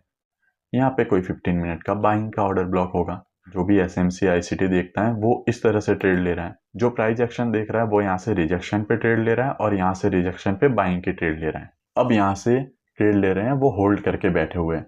जैसे ही मार्केट ने नीचे ब्रेकडाउन किया, जो सेलर्स थे उनको यकीन हो गया कि मार्केट नीचे जाने वाला है, यहाँ तक हमारा टारगेट आएगा। जो बायर्स थे उनका एसएल चला गया, उनको क्या लगा कि यार हम गलत डायरेक्शन में थे, मार्केट तो नीचे की साइड आ रहा है। और यहाँ पे देखो जब नीचे की साइड आया ना, उसने ब्रेकडाउन किया तो यहाँ पे एक ऑर्डर ब्लॉक एफपीजी भी बना दिया। तो जो एसएमसी ट्रेडर थे उनको भी लगेगा कि हाँ मार्केट नीचे की डायरेक्शन में आने वाला है। लेकिन यहाँ पे क्या हुआ था, एक्यूमुलेशन। एक्यूमुलेशन के बाद क्या आएगा, मैनिपुलेशन। तो मार्केट सारे सेलर्स को बैठा के और फिर देखो यहां से सीधा बहुत फास्ट ऊपर। तो ये होता है एक्यूमुलेशन, मैनिपुलेशन, डिस्ट्रीब्यूशन। ठीक है, और ऐसी कंडीशन में जब मार्केट एक्यूमुलेट करता है, मैनिपुलेट करता है, उसके बाद चांसेस ज़्यादा होते हैं कि मार्केट जो है वो ऊपर बहुत फास्ट चला जाए। इसीलिए हम लास्ट पीओआई का इसके अंदर वेट नहीं करेंगे। यहाँ पे मैं आपको एक और चीज़ बताऊं, मार्केट अगर एक्यूमुलेट करता है फिर मैनिपुलेट करता है और उसके बाद अगर वो ऊपर जा रहा है ना, तो हम ऐसे लास्ट ऑर्डर ब्लॉक का वेट नहीं करेंगे, क्योंकि मार्केट बहुत ज़्यादा चांसेस हैं कि एफपीजी से ही ऊपर भाग जाए। ये हो गया। अगर एक और कोई एग्जांपल होता है अलग टाइम फ्रेम पे तो वो भी मैं आपको दिखा देता हूँ। देखो ये 1 आवर का चार्ट है। मार्केट ने क्या किया, यहाँ पे मार्केट ने क्या किया, एक्यूमुलेशन। कैसे एक्यूमुलेशन किया, ऊपर से रिजेक्शन लेके नीचे भी आ रहा है और नीचे से रिजेक्शन लेके ऊपर भी जा रहा है। मतलब यहाँ पे बायर्स भी एंट्री ले रहे हैं, यहाँ पे सेलर्स भी एंट्री ले रहे हैं। बहुत सारे लोग आ गए। उसके बाद मार्केट ने क्या किया, मैनिपुलेशन। लोगों को लगा कि ये तो नीचे जाएगा, लेकिन देखो जो मूव आया वो उससे भी फास्ट। जो डिस्ट्रीब्यूशन आया, जितना उसने मैनिपुलेट किया था उससे डबल आया और उससे फास्ट भी आया। तो ये होता है एक्यूमुलेशन, मैनिपुलेशन और डिस्ट्रीब्यूशन। और यही है पावर ऑफ 3। इसके अंदर अगर आप यहाँ से एंट्री लोगे लोअर टाइम फ्रेम पे तो आपको बहुत अच्छी एंट्री मिलेगी और आपका टारगेट भी बहुत फास्ट आएगा। आप प्रैक्टिस करना, चार्ट पे इसको ऑब्जर्व करना, देखने की कोशिश करना कि मार्केट कहाँ पे एक्यूमुलेट कर रहा है, फिर मैनिपुलेट कर रहा है और फिर डिस्ट्रीब्यूट कर रहा है। अगर मार्केट को ऊपर जाना है तो वो डाउन साइड के लिए मैनिपुलेट करेगा, अगर मार्केट को नीचे आना है तो वो अप साइड के लिए मैनिपुलेट करेगा। ऐसे होता है हमारा एएमडी मॉडल। इसके बाद मैं एक और आप लोगों का डाउट लूँ तो अभी तक आप में से बहुत से लोग मुझे ये मैसेज करते हैं, मुझे ये पूछते हैं कि जब से यूटीसी -5 हुआ है तब से हमारे एशियन सेशन में एसएल जा रहे हैं, एशियन सेशन सही से वर्क नहीं कर रहा है। तो देखो यार ऐसा कुछ नहीं होता। यूटीसी -4 से -5 होना मतलब सिर्फ जो टाइम है ना वो 1 घंटे आगे हो गया है, तो इससे और कुछ चेंज नहीं होता। और बहुत से लोग तो अभी तक मुझसे टाइमिंग पूछ रहे हैं कि इंडिकेटर में हमारी टाइमिंग सेट नहीं हो रही है। तो यार क्या कर रहे हो तुम लोग, आप अभी तक इतनी बेसिक चीज में अटके हुए हो। एक बार मैं आपको बता ही देता हूँ। देखो ये है इंडिकेटर, मैं एक बार इसकी सेटिंग में जाता हूँ तो यहाँ पे क्या किया हुआ है देखो, GMT -5 है। -5 मैंने क्यों किया है, क्योंकि यूटीसी -4 से -5 हुआ है, इसलिए मैंने यहाँ पे भी GMT -5 किया है। फिर एशियन सेशन सेम है, 20 से लेके 0। लंदन सेशन सेम है, 2 से लेके 5। न्यूयॉर्क सेशन सेम है, 7 से लेके 10। और लंदन क्लोज सेम है, 10 से लेके 12। ये टाइमिंग है, ये आपको अपने चार्ट में रखनी है। यहाँ पे GMT -5 करना है। और सबसे बड़ी बात, जो चार्ट की टाइमिंग है वो होनी चाहिए आपके UTC -5 न्यूयॉर्क। ठीक है, मैं एक बार वो भी बता देता हूँ। मैं सेटिंग में गया और अगर आप सिंबल में जाओगे तो यहाँ पे आपको दिखेगा टाइम जोन। ये जो टाइम जोन है ये आपके सेलेक्ट होना चाहिए UTC -5। ये UTC -5 न्यूयॉर्क अगर आपने सेलेक्ट किया हुआ है, ये आपने वो सेलेक्ट किया हुआ है, फिर इंडिकेटर में आपने जो मैंने सेटिंग बताई वो रखी हुई है, तो ऑटोमेटिकली आपका टाइमिंग सही हो जाएगा। मे बी आपको दिक्कत इसलिए आ रही होगी क्योंकि आप इंडिकेटर में तो टाइमिंग चेंज कर रहे हो, लेकिन आप अपने चार्ट पे यूटीसी -5 नहीं कर रहे हो। और एक और बात, कोई चाहे कहीं भी रहता हो, ये टाइमिंग सबके लिए सेम है। ऐसा नहीं है कि आप किसी और कंट्री में रह रहे हो तो आपको टाइमिंग अलग करनी पड़ेगी, नहीं। हम न्यूयॉर्क के हिसाब से टाइमिंग सेट कर रहे हैं तो सबको यही टाइमिंग रखनी है। अब देखो, आप में से बहुत से लोग बोलते हैं कि एशियन सेशन सही से वर्क नहीं कर रहा है, एशियन सेशन में हमारे एसएल जा रहे हैं। तो यार, आप लोग कोई ना कोई मिस्टेक जरूर कर रहे हो, क्योंकि मैंने आपको बताया है कि जो एशियन सेशन है ना, वो सबसे इजी है ट्रेड करने के लिए। उसमें सिर्फ एक ही मुश्किल है कि आपको जल्दी उठना पड़ेगा। अगर आप जल्दी उठ रहे हो तो उस सेशन में ट्रेड करना बहुत आसान है। अब मैं एशियन सेशन के टाइम पे सो रहा होता हूँ, मैं नहीं उठ पाता जल्दी, इसलिए मैं उस सेशन को ट्रेड नहीं कर पाता। लेकिन जो एशियन सेशन प्ले करता है, बहुत ज़्यादा चांसेस हैं कि उसके फंडेड अकाउंट, उसका अकाउंट ग्रो होने के चांसेस ऑटोमेटिकली बढ़ जाते हैं, क्योंकि उस सेशन में हमें बहुत अच्छी ट्रेड्स मिलती हैं। एक बार मैं आपको बताता हूँ, मैं 5 मिनट पे जाता हूँ। ये रहा सेशन, ठीक है। यहाँ पे आज मार्केट है, मार्केट आज क्लोज है। और एक और बात, मैं पर्सनली 25 दिसंबर से लेके 1 जनवरी तक ट्रेड नहीं करता हूँ। आज तो वैसे भी मार्केट बंद है, लेकिन एक साल में एक वीक तो अपनी भी छुट्टी बनती है, इसलिए मैं इस एक वीक में कोई भी ट्रेड नहीं करता हूँ, ना ही मार्केट को इतना देखता हूँ। अब मैं आपको आज से एशियन सेशन की एंट्री बताता हूँ। हम पीछे की साइड जाते रहेंगे, 6-7 दिन में आपको बताता हूँ। उसमें हम देखते हैं हमको कितने ट्रेड मिले, कितने हमारे एसएल गए और कितने हमारे टारगेट आए। अब देखो, हमको क्या मार्क करना पड़ता है, 330 से 8, तो यहाँ पे कहीं पे 330 है, यहाँ पे 8 है, मतलब इतना जोन है हमारा 330 से 8 का। हमें क्या करना पड़ता है, सबसे पहले देखना पड़ता है जब एशियन सेशन ओपन हो रहा है तो क्या वो किसी पीओआई में टैप कर रहा है। तो यहाँ पे देखो, ये एक पीओआई है, लेकिन ये ऑलरेडी टैप है। पर मैंने आपको बोला हुआ है कि अगर कोई पीओआई, आपने अगर मेरी एशियन सेशन वाली वीडियो देखी है तो मैंने आपको बोला हुआ है कि मार्केट अगर एशियन सेशन ओपन होने के 5-1 मिनट पहले किसी पीओआई में टैप कर रहा है तो भी आप एंट्री ले सकते हो। मान लो आपने यहाँ से एंट्री ली, यहाँ पे आपने एसएल रखा, आपने टारगेट रखा 1:3, यहाँ पे आपने 1:3 टारगेट रखा, आपका टारगेट नहीं आया, एक एसएल चला गया। ठीक है, आपका एक एसएल चला गया। इससे पहले वाले दिन चलते हैं। इससे पहले वाले दिन देखो, ये मार्केट ओपन हुआ, ठीक है। यहाँ पे एक पीओआई बनाया, एशियन सेशन में आके उसको टैप कर रहा है, ये आपकी ट्रेड बनी। यहाँ से आपने ट्रेड ली, यहाँ पे आपने एसएल रखा, एक दिन आपका एसएल गया, दूसरे दिन आपने इस हाई तक टीपी ले लिया, 1:4.5 आपको टीपी मिल गया। उससे पहले चलते हैं। अगर एशियन सेशन वाली एंट्री आपको डिटेल में देखनी है तो वो वीडियो देख लेना। इस बार मैं एंट्री पूरी डिटेल में नहीं समझा रहा हूँ, मैं सिर्फ आपको ये बता रहा हूँ कि मार्केट कहाँ पे एंट्री दे रहा है एशियन सेशन में। ये एशियन सेशन ओपन हुआ, ये एक पीओआई बनाया, एशियन सेशन में आके मार्केट इसको टैप करता है, आप यहाँ से ट्रेड लेते हो, यहाँ पे आपका एसएल होता है। और इसमें भी देखो कितना, 1:5 तक आप इजीली ले सकते हो। इस दिन भी आपको मिला ट्रेड। इससे पहले हम जाते हैं, ये एशियन सेशन,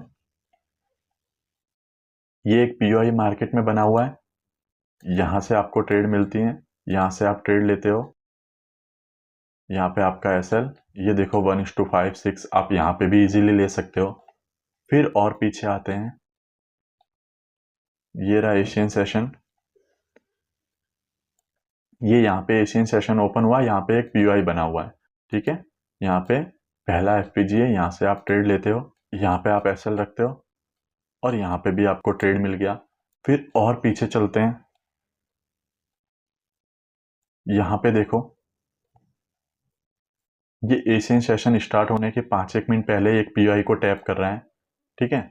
5-10 मिनट पहले एक पीओआई को टैप कर रहा है, तो यहाँ से आप ट्रेड ले सकते हो। एशियन सेशन के अंदर वापस आके इस पीओआई को टैप भी करता है, तो यहाँ से आपकी एंट्री हो गई, यहाँ पे आपका एसएल हो गया, यहाँ पे भी आपको ट्रेड मिल गई। एक दिन अभी तक आपका सिर्फ एसएल गया है। आप लोग बोल रहे हो कि डेली हमारे एसएल जाते हैं, तो आप लोग कैसे ट्रेड ले रहे हो मुझे नहीं पता, ठीक है। यहाँ पे देखो, ये रहा हमारा 330 से लेके 8, एशियन सेशन ओपन होता है।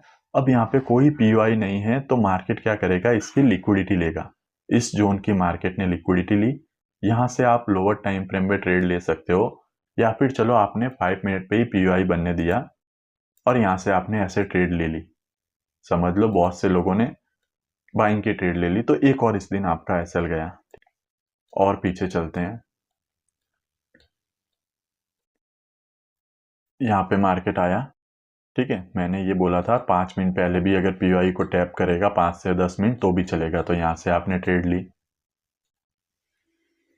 यहाँ पे आपका एसएल, और यहाँ पे देखो पूरा एशियन सेशन चलने दो, 1:8 आपको मिल रहा है।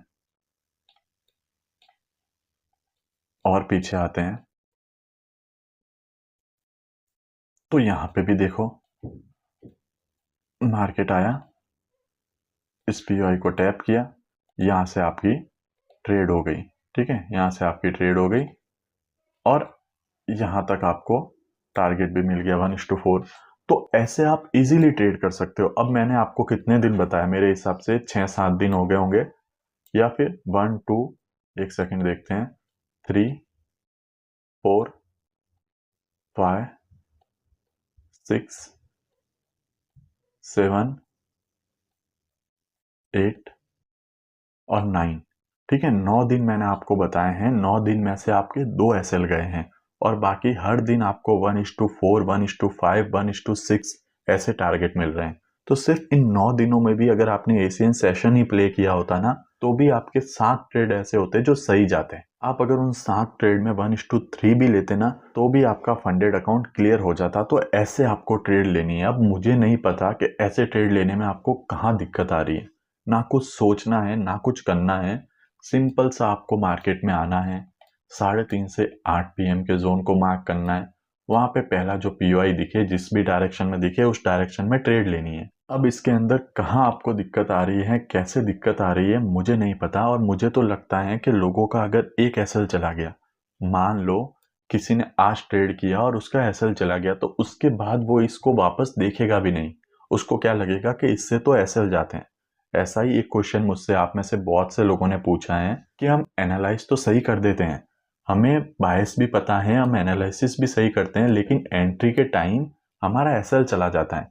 अभी मैंने आपको बिटकॉइन में बताया था 1 मंथ से लेके मैं 5 मिनट तक गया था। आप मुझे बताओ कहाँ एसएल जा रहा है, अगर आप सही से उसको देख रहे हो, सही से एनालाइज कर रहे हो तो। दिक्कत यही है कि एक बार एसएल लगने पे आपको लगता है कि हमारे तो बहुत सारे एसएल जा रहे हैं, तो ऐसा नहीं है। एक बार आप सेम कॉन्सेप्ट के ऊपर एटलीस्ट 30 से 40 ट्रेड लो, 30 से 40 ट्रेड लो, उनकी जनरलिंग करो, उनको लिखो। सेम कॉन्सेप्ट आपने यूज किया है, सेम रूल यूज किया, उस पर 30 से 40 आपको ट्रेड्स पहले लेने हैं।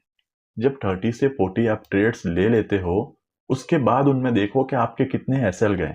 अगर 30 से 40 ट्रेड के अंदर मान लो आपने 30 ट्रेड लिए और आपके 25 एसएल गए हैं, तो ऑब्वियसली आप कुछ गलती कर रहे हो। लेकिन अगर आपने 30 ट्रेड लिए हैं और उसमें से 10 एसएल हैं और 20 टीपी हैं, तो फिर आप बहुत अच्छा कर रहे हो। अगर स्टार्टिंग के फेज में आपके 30 ट्रेड में से 15 टीपी 15 एसएल है ना, तो भी आप अच्छा कर रहे हो। तो कोई चीज वर्क कर रही है, कोई चीज नहीं वर्क कर रही है, ये कैसे पता चलेगा? उसके ऊपर आपको एटलीस्ट 30 ट्रेड्स लेनी पड़ेगी।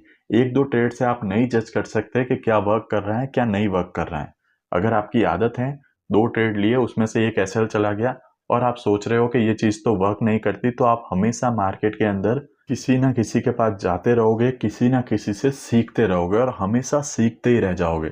क्यों? क्योंकि आपको ये पता ही नहीं है कि हमको एटलीस्ट पहले उस एक टॉपिक पे 30 से 40 ट्रेड्स लेने हैं। चाहे आप प्राइस एक्शन करो, चाहे आप क्या फॉलो कर रहे हो, आप ट्रेंड लाइन वाली ट्रेड कर रहे हो। जैसे मान लो मैं एक बार सब रिमूव करता हूं, आप ट्रेंड लाइन को यूज कर रहे हो, ये एक ट्रेंड लाइन आपने ड्रॉ की, इसका ब्रेकडाउन हुआ, आपने ट्रेड ली, ठीक है।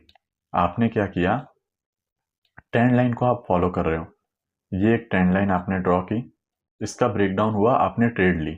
और अगर मैं आपको बताऊं, तो ये एक ट्रेंड लाइन आप फॉलो कर रहे हो, इसका ब्रेकडाउन हुआ, आपने ट्रेड ली। या फिर कोई इसको ऐसे देख रहा है, ये एक ट्रेंड लाइन देख रहा है, इसका इसका ब्रेकआउट हुआ, उसने ट्रेड ली। आप कोई भी यूज कर रहे हो, ये एक ट्रेंड लाइन कोई देख रहा है, इसका ब्रेकआउट हुआ, उसने ट्रेड ली। ऐसे अगर आप यूज कर रहे हो, आप जरूरी नहीं है कि एसएमसी आईसीटी की मैं बात कर रहा हूं, आप कोई भी कॉन्सेप्ट यूज कर रहे हो, उसकी एक्यूरेसी कब आपको पता चलेगी? जब आप उसमें एटलीस्ट 30 से 40 ट्रेड लोगे, और वो सारी ट्रेड होनी चाहिए सेम टाइम फ्रेम पे, सेम कॉन्सेप्ट के, सेम तरीके से।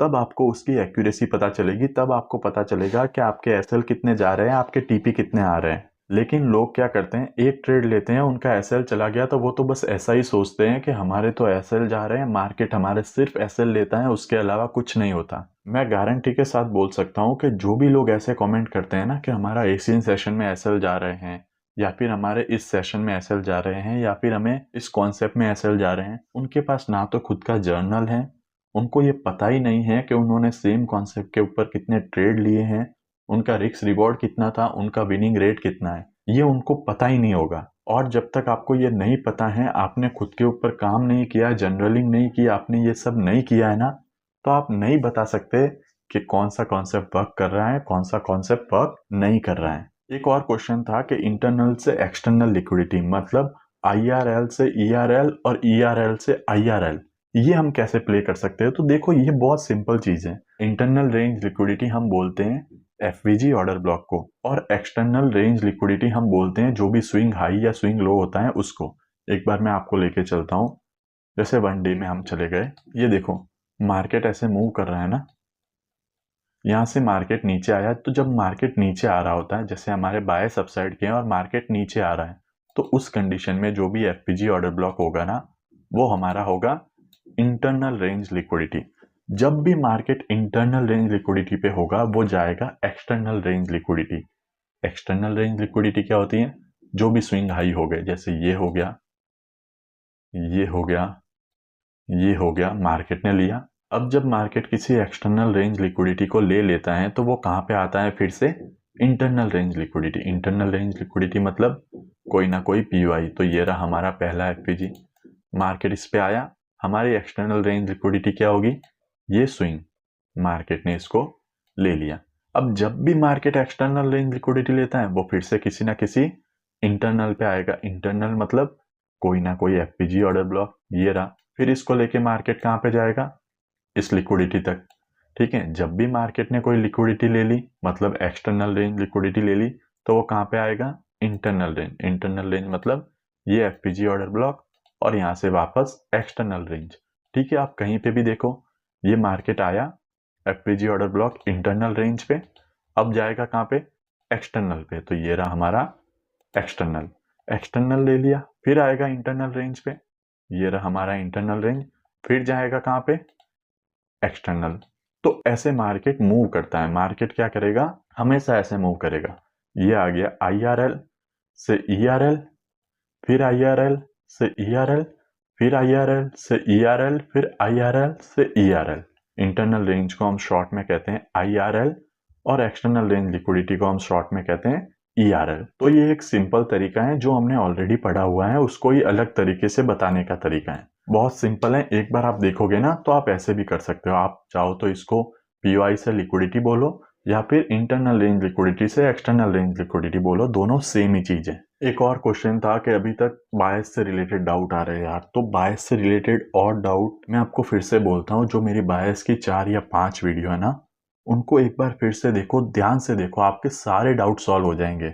मुझे नहीं लगता कि उसके अलावा और कुछ बताने की जरूरत है। जिनको भी अभी तक बायस में डाउट आ रहा है ना, मेरा यही मानना है कि उन्होंने उन वीडियोस को ध्यान से देखा ही नहीं है।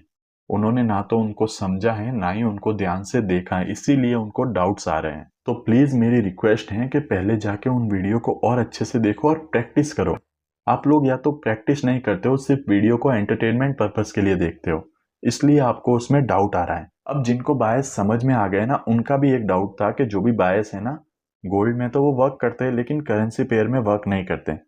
तो ऐसा कुछ नहीं है, ये सेम कॉन्सेप्ट ही आपको हर जगह यूज करना है।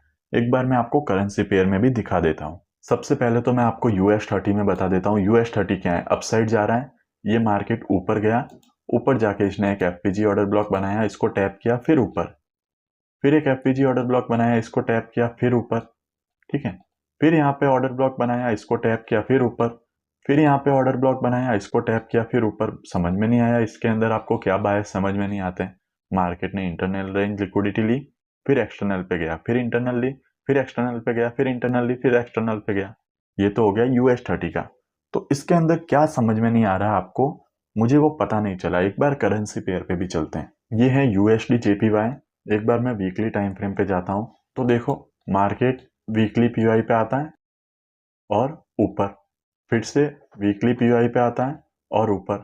अगर मैं डेली पे देखता हूँ, ये डेली टाइम फ्रेम है, इसके अंदर भी अगर हम बायस देखते हैं तो मार्केट क्या कर रहा है, डेली पीओआई पे आया ऊपर, डेली पीओआई पे आया फिर ऊपर, फिर डेली पीओआई पे आया ऊपर, फिर डेली पीओआई पे आया ऊपर, फिर यहाँ से ये डेली एफवीजी ऑर्डर ब्लॉक इस पे आया ऊपर, फिर डेली पीओआई पे आया ऊपर, फिर डेली पीओआई पे आया ऊपर, फिर डेली पीओआई पे आया ऊपर। तो इसके अंदर क्या नहीं समझ में आ रहा है, मार्केट हायर हाई बनाते हुए ऊपर जा रहा है। इसके अंदर आपको सिर्फ एक ही दिक्कत हो सकती है मेरे हिसाब से, कि ये जो करेंसी पेयर्स है ना, ये टाइम बहुत लेते हैं। ये अगर मान लो इस पीओआई पे आए तो यहाँ से निकलने में इनको टाइम बहुत लगता है, यहाँ पे आए तो यहाँ से निकलने में इनको टाइम बहुत लगता है। अगर यहाँ पे भी आए ना तो यहाँ से मूव करने में टाइम बहुत लगता है। तो अगर आप पेयर में ट्रेड कर रहे हो तो आपको पेशेंस रखना पड़ेगा। आपको एंट्री लेनी है, उसके बाद आपको पेशेंस रखना पड़ेगा, क्योंकि ये स्लो मूव करते हैं। गोल्ड के कंपैरिजन में ये बहुत ज़्यादा स्लो मूव करते हैं, इसलिए आपको ऐसा लग सकता है कि ये वर्क नहीं कर रहा है, लेकिन यहाँ पे बायस वर्क कर रहे हैं, सारे कॉन्सेप्ट सेम वर्क कर रहे हैं। बस बात ये है कि इसका मूवमेंट थोड़ा स्लो होता है। एक और आप में से डाउट है कि ब्रोकर कौन सा यूज होता है, तो देखो जहां भी आप ये ट्रेड कर रहे हो ना, एक भी ब्रोकर इंडिया में तो रेगुलेटेड नहीं है। हम क्या कर सकते हैं कि जो मोस्टली ज्यादा लोग यूज करते हैं, जो थोड़ा ट्रस्टेड है, उसको हम यूज कर सकते हैं। इंडिया में कोई भी ब्रोकर लीगल नहीं है। अगर आपका एक भी ब्रोकर पैसा लेके भाग गया तो उसका कोई सॉल्यूशन नहीं है। वो पैसा चला गया तो चला गया, आप उसमें कुछ नहीं कर सकते। इसलिए कोई भी ब्रोकर आप यूज करो, वो आपको अपने रिस्क पे यूज करना है। सबसे ज्यादा अभी कौन सा चलता है, एक्सएन चल रहा है, तो वो आप यूज कर सकते हो। एक्सएनएस में आप नया अकाउंट बना नहीं सकते, लेकिन वो भी अच्छा है। तो ब्रोकर कोई भी यूज करो, वो आपके ऊपर है। और आपको ये पता भी होना चाहिए कि कोई भी ब्रोकर रेगुलेटेड नहीं है। आपका पैसा अगर डूबता है तो वो डूब गया, उसका कोई सॉल्यूशन नहीं होगा वापस लाने का। हर कोई ट्रस्ट पे यूज कर रहा है, आपको भी वैसे ही यूज करना पड़ेगा। एक और क्वेश्चन था, एक किसी ने क्वेश्चन पूछा था कि मुझे खुद के एनालिसिस पे भरोसा नहीं है, मैं हमेशा वेट करता हूँ कि कोई और मुझे बताए कि यहाँ से ट्रेड लेनी है, यहाँ से मार्केट ऊपर जाएगा, यहाँ से नीचे जाएगा। अब देखो, आप में से जो भी लोग दूसरों की लाइव स्ट्रीम देखते हो ना, तो आप उन पे डिपेंड हो रहे हो। आप खुद के माइंड को इतना यूज ही नहीं कर रहे हो, इसीलिए ये चीज हो रही है। जब आप मार्केट को ऑब्जर्व करते हो, आप देखते हो कि मार्केट यहाँ से ऊपर जाने वाला है, आपने सही एनालाइज भी किया है, लेकिन आपको डर लगता है। क्यों? क्योंकि आपने खुद पे कभी भरोसा ही नहीं किया, आप हमेशा दूसरों को देख के ट्रेड ले रहे हो। अब मान लो फिर भी आपने हिम्मत की, आपने खुद से एनालाइज किया, खुद से एनालाइज करके आपने ट्रेड भी ली और आपका एक एसएल चला गया।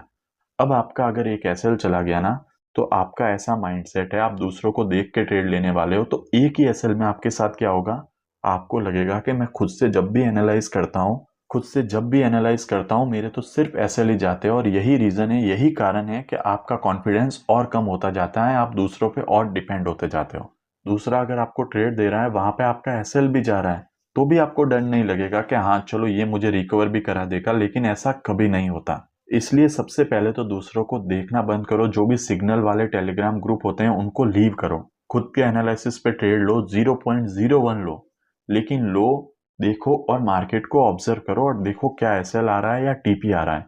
और एक ट्रेड दो ट्रेड से जज मत करो, एटलीस्ट 20 से 30 ट्रेड लो, तब आपको पता चलेगा कि आपका एनालिसिस सही है या गलत है। अब वीडियो बहुत ज़्यादा लंबी हो रही है, मैं एक और डाउट लेके इसको क्लोज करता हूँ। और आप में से बहुत से लोगों के डाउट अभी भी पेंडिंग है, तो मैं जल्दी एक और वीडियो बनाऊंगा। नेक्स्ट वीडियो तो नहीं होगी डाउट सेशन वाली, लेकिन मैं जल्दी एक और वीडियो भी बनाऊंगा इस पे। तो देखो, लास्ट डाउट है, एक पर्सन ने पूछा था कि उनके पास 100K का फंडेड अकाउंट है, और उस 100K के फंडेड अकाउंट में जब वो 0.1 से लेके 0.5 लॉट तक ट्रेड लेते हैं तो उनको कॉन्फिडेंस भी रहता है, उनके ट्रेड भी सही जाते हैं। लेकिन जैसे ही वो एक दो लॉट लेते हैं ना, एक दो लॉट लेते हैं, तो उनका कॉन्फिडेंस भी डाउन हो जाता है और उनके एसएल भी जाने लगते हैं। या फिर वो क्या होता है, मार्केट को एसएल नहीं आता उससे पहले ही लॉस में क्लोज कर देते हैं ट्रेड को। तो ऐसा इसलिए हो रहा है क्योंकि आप अभी तक एक दो लॉट से ट्रेड लेने के लिए रेडी नहीं हो। आपका माइंडसेट अभी इतना ज़्यादा प्रॉफिट और लॉस देखने के लिए रेडी नहीं है। तो इसके लिए आपको क्या करना पड़ेगा, आपको 0.5 लॉट ही लेने हैं। 0.5 लॉट से भी आप बहुत अच्छा प्रॉफिट जनरेट कर सकते हो। जब 0.5 लॉट की आपको हैबिट हो जाए, उसके अंदर मान लो मार्केट आपका एसएल की तरफ जा रहा है और आपको बीच में डर नहीं लग रहा है, आप अपने एसएल तक होल्ड कर सकते हो। तो मतलब आप उस लॉट के लिए प्रिपेयर्ड हो। धीरे धीरे आप क्या करो, उसको 0.6 करो, फिर 0.7 करो। ऐसे करते करते आप 1 लॉट 2 लॉट तक जाओ। अगर आप डायरेक्टली 1 या 2 लॉट ले रहे हो तो इसका मतलब यही है, और आपको डर भी लग रहा है तो इसका मतलब यही है कि आप अभी इस लॉट के लिए रेडी नहीं हो। जल्दी ही आप इस लॉट के लिए भी रेडी हो जाओगे, लेकिन उसके लिए आपको क्या करना पड़ेगा, पहले इन लॉट को मास्टर करना पड़ेगा और धीरे धीरे क्वांटिटी इंक्रीज करनी पड़ेगी। जब आप इस लॉट के साथ प्रॉफिट में आने लगो तो धीरे धीरे 0.5 से 0.6 करो, फिर 0.7 करो, और इससे आपका कॉन्फिडेंस भी बढ़ेगा और आप अपने लॉट साइज को भी इंक्रीज कर पाओगे। तो ऐसे आप करो, आपको रिजल्ट भी मिलेगा। बहुत सारे डाउट अभी भी पेंडिंग है, लेकिन वीडियो बड़ी बहुत ज़्यादा हो रही है, इसलिए मैं आज यहीं पे इसको क्लोज करता हूँ। आई होप आपको आज की वीडियो अच्छी लगी होगी, आपको कुछ ना कुछ सीखने को मिला होगा। अगर वीडियो आपको अच्छी लगी हो, आपने कुछ सीखा हो, तो वीडियो को लाइक करना, शेयर करना अपने दोस्तों के साथ, और मेरे इस चैनल को सब्सक्राइब भी कर देना। जल्दी मिलते हैं नेक्स्ट वीडियो के अंदर।